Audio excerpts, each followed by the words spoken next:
So, she's come to try and bring us back. She must really be desperate. Well, what should we do now? Nothing. She'll give up eventually. Will she? Will she? Oh, wow. The boys continue to look at me as if I knew the answer to that question. Damn it, Damien! She said that if I told you she'd make my life a living hell. She can't possibly do that, right? She's not a devil. No, she isn't. However, she is a very powerful demon. Really reassuring. Thank you, James. She's a master of mind manipulation and has been trained in illusion. Unlike other demons who use strength to get power, she uses her charisma. Gee, great. She has the power to make armies bow to her and obey her every whim. Oh boy. That's why she's so obsessed with us. Because she wants you guys in her army? I think. What? What do you mean? Well, she sort of has family ties to us. She was promised to marry one of us in exchange for more power. Great. She's just some whacked up hussy who doesn't know how to close her legs. She's not a real threat. Wow. Thanks, Sam. Thank you for that. Oh, really? I feel insulted. Of course, should have known that she would be there. The boys and I looked around the room, wondering where the voice came from. I felt cold sweat run down the back of my neck in fear, remembering what kind of power she had. At last, we saw Diana by the entrance of the kitchen, juggling a single red apple in her hand as she leaned against the archway. The boys quickly surrounded me, glaring at the intruder. So, you took up a human name as well. Beautiful name, isn't it? Well, for a human name anyway. You think? What the hell do you want?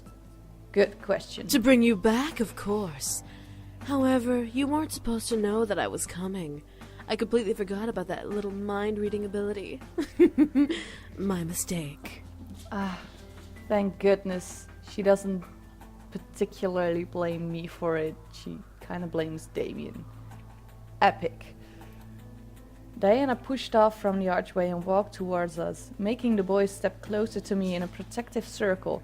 Diana laughed. My. What has the world come to? A group of demons protecting a human girl? I'll tell you right now, she's not that pretty. And from what I can tell, she's still a virgin.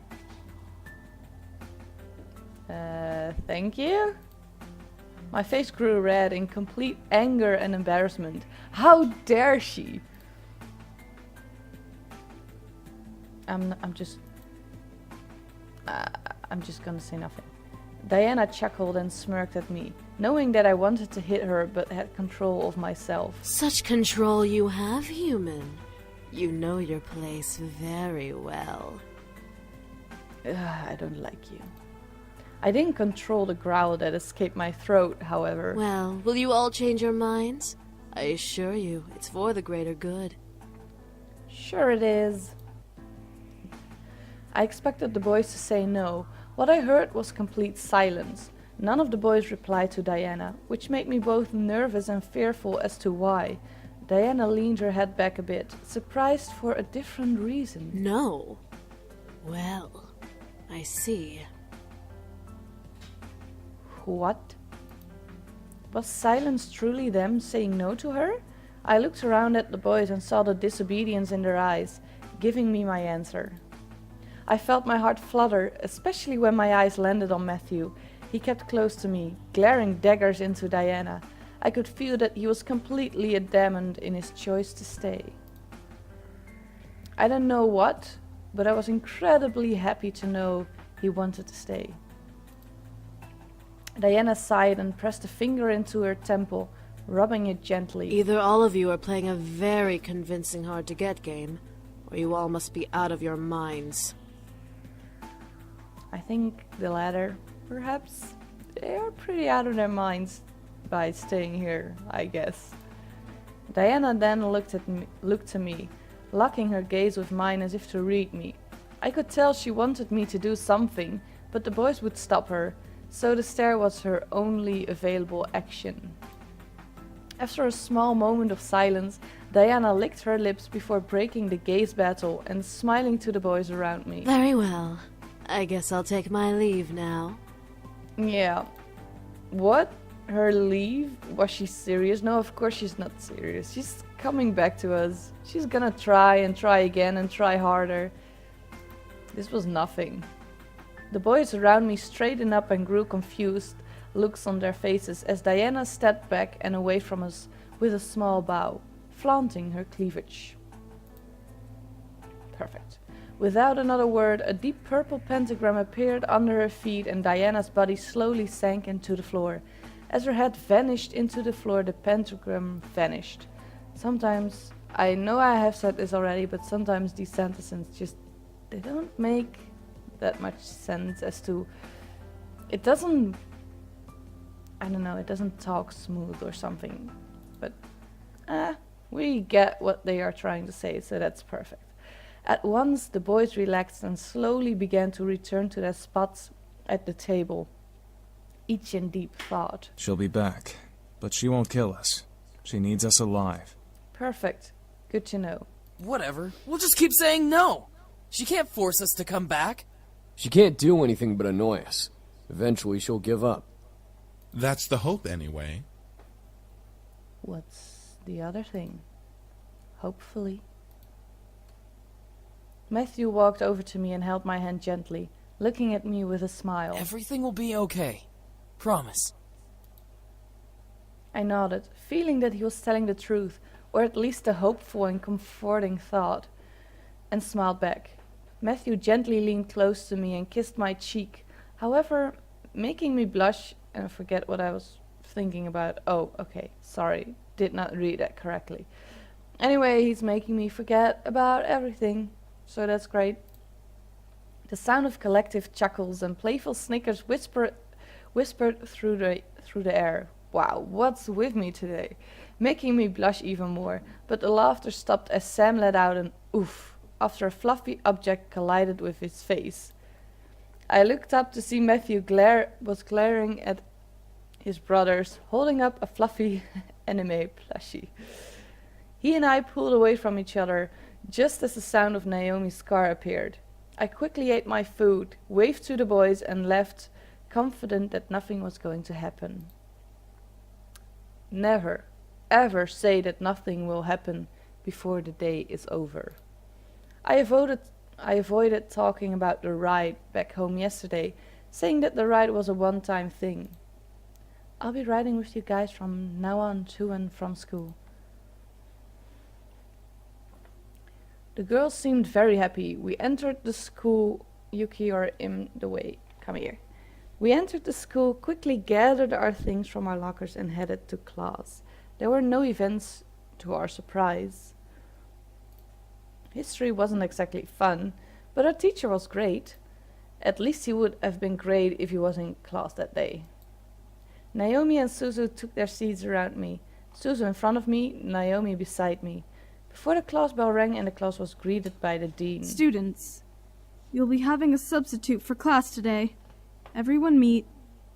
Oh, it's gonna be Diana, isn't it? Miss Diana. Oh, for fuck's sake. Oh, hi there, Diana. You bitch. My heart stopped. At the door with the dean was Diana, looking over the students and smirking as her eyes landed on me. She strutted to the teacher's desk, ignoring, or welcoming, the whispers from the other students, before sitting on the wood and crossing her legs. Thank you, Dean. You can go now. With a wave of Diana's hand, the dean left the classroom, closed the door and left the area. Diana smiled at us, making my stomach turn. What was she going to do? So, history. History. Such a silly thing, isn't it? I mean, what do we care about the past? We're in the present. The rest of the class, including Naomi and Suzu, hesitantly nodded in agreement, unsure about this new teacher, but willing to listen to more of what she had to say. The present is so full of wonderful things. While the labors of the past are the reason we have many things, it is our chance and privilege to utilize what has been given to us. Her charm was almost infectious. The class was practically starting to eat out of her hand. I looked around to see classmates grinning and agreeing with Diana. I pressed my lips together as I listened further. I had no choice. What's even funnier about human beings is that some of the bits of history we hear is either made up or completely biased to one side. It's like a story you read as a child. You hear of the princess and the prince, and they live happily ever after. But what about the family she left behind? What of her friends? The students listened and agreed intently to her words. I could tell, however, that these words were all targeted at me. The original story of the Little Mermaid, a perfect example of biased opinion. Here we have a girl who thinks she can be with this prince, but this prince has to marry a princess. What would happen if the mermaid had her way? What makes the mermaid so important that the princess has to suffer the consequences? So, in this tale, am I the mermaid? Just keep quiet. I kept my mouth shut. There was no way I was going to let her get to me. Despite her being the teacher, I was going to ignore her. There was no telling what she could do if I talked back. Diana looked to me, expecting me to speak, but I merely stared at her. A smirk graced her face. A glare graced mine. I didn't need to fight to win. It's still something to think about, however, as we think of this story. It's so easy to believe that the mermaid was the heroine. But what of the poor princess? Why should the princess suffer the antics of a mermaid? The princess didn't do anything wrong to her. Wait, so I don't really like Diana, but in this story she actually has a point. And it's not just about the Little Mermaid, but for instance, I've been watching The Walking Dead a lot lately, and I actually got to see some interviews with Jeffrey Dean Morgan talking about Negan. And I don't know if you're all watching The Walking Dead, but what I really liked about it is that I don't really see Negan as the bad guy, even though he's portrayed as the bad guy. I don't really see him as that. And Jeffrey Dean Morgan, the actor, he doesn't see him as the bad guy either, because he has read the comics. And apparently if you read the comics and you know his background story, you know a lot more about his side of the story, which makes him not that much of a bad guy. And I'm really, really hoping that they will tell us the background story in the later episodes. But that's just one of the stories where you only get to see one side of it. So you automatically think that if someone attacks that side, that they are the bad guys. But that's not necessarily true. So in that case, I actually really do believe Diana in what she's saying right here. Because just knowing one story doesn't make the other story a bad story, if you get what I mean. More nonsense. I knew this was all a subliminal message to me to make me pity her. My anger didn't allow any leeway to feel pity for her. How long was she planning to drag this out? She wasn't a real teacher. Diana continued to rave about the injustice the princess had to suffer through while the mermaid was in the prince's side. To Diana, it was injustice. To me, it was a fairy tale. The boys chose me. He chose me. She wasn't going to convince them otherwise, and I wasn't going to let her. Diana stretched her arms up, making an obvious sexual noise that made some of the boys in the class shift in their seats. I rolled my eyes.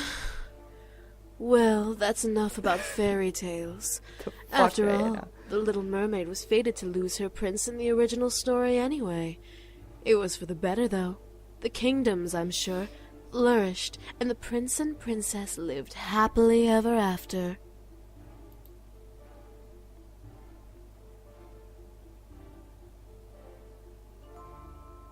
Not a word. Still not a word. I could tell that she was trying to pull me to speak more and more. I knew she was wrong, but I wasn't intimidated enough to fall for her words and speak up. I decided to just watch and observe for the remainder of class. Her class had become a lecture and no one spoke as she spouted nonsense. Diana then stopped talking and looked to the clock on the wall, reading it quickly. This class had barely begun. Why was she looking at the time? Diana then leaned against the blackboard and smiled to us. I became worried. You know what? School isn't important. Everyone, go ahead and head home. Take the week off. Say what now? The students suddenly began to chat happily or in confusion of the situation. Many thought it was a dream come true. Others knew better. Before anyone could protest, however, Diana pressed a finger to her lips and counted down with her fingers in the air. 3, 2, 1. The speakers of the classroom gently awoke, giving us an announcement we would never believe. Attention students. Due to an emergency faculty meeting, we will be closing school for the remainder of the day and this entire week. Please leave the school quickly and quietly and have a good rest of the week. What the heck did she do? She used her powers on them. Damn it! I felt the need to stop her, but how could I stop a demon in the middle of a public area? Diana smiled before gesturing to the door. Have a nice week off. School will resume next week. Many of the students filed out, chatting to each other about new impromptu plans. Suzu was beyond happy, but Naomi was hesitant. Before we could pack up and leave, however, Diana stepped to us. Excuse me, little miss. I'd like you to stay a little while. There's something we need to discuss. As Diana looked to Suzu and Naomi, she snapped her fingers, making my friends tense up. You two can head home. Don't worry about your friend until next week, okay? If you contact her, she won't reply, so don't bother. If she contacts you, ignore her, because she's just fine. I don't like her at all. As if on command, Suzu and Naomi left the room. I tried to march after them, but Diana stepped in my path, warning me with her eyes that if I followed, there would be hell to pay. I had lost my 2 friends, at least for the week. Diana and I were alone, just like she wanted. I slammed my hands on the desk in front of me and glared at Diana. What are you doing and what are you thinking? What? Do I not make a good teacher? I figured you should have a little lesson, so I took matters into my own hands. Whatever you're trying to do won't work. You really think so, dear? And what makes you so sure about that? What was making me so sure? Why was I confident? Were the boys worth this? My thoughts began to fill with doubt. All of the uncertainties about this whole ordeal began to cloud my mind. If the boys were ever found out, there'd be hell to pay. Was it worth it? What about Diana? What would she do to me? Would she make my parents forget about me completely? Would she ruin my friends' lives out of spite? In my gut, I felt a stone of confidence try to fight back, but the heaviness of my thoughts began to dissolve that stone little by little. What was going on with me? I looked up to Diana once again to see her gaze boring into my eyes. She was using her powers on me. This time I was away from home, so I couldn't escape. Or could I? Did I want to? The way she stared at me made me feel warm and fuzzy inside my chest. I felt like melting. That's not good. Diana lifted a hand under my chin and ran her thumb over my lips, licking her own. I could feel little shots of energy zipping from under my skin into my chin where she held me. Now, let's have a little taste of that sweet, virginal sexual energy. Please don't. No, please don't. I watched as she leaned in, ready to kiss me and take my energy. Half of my body felt elation at the idea.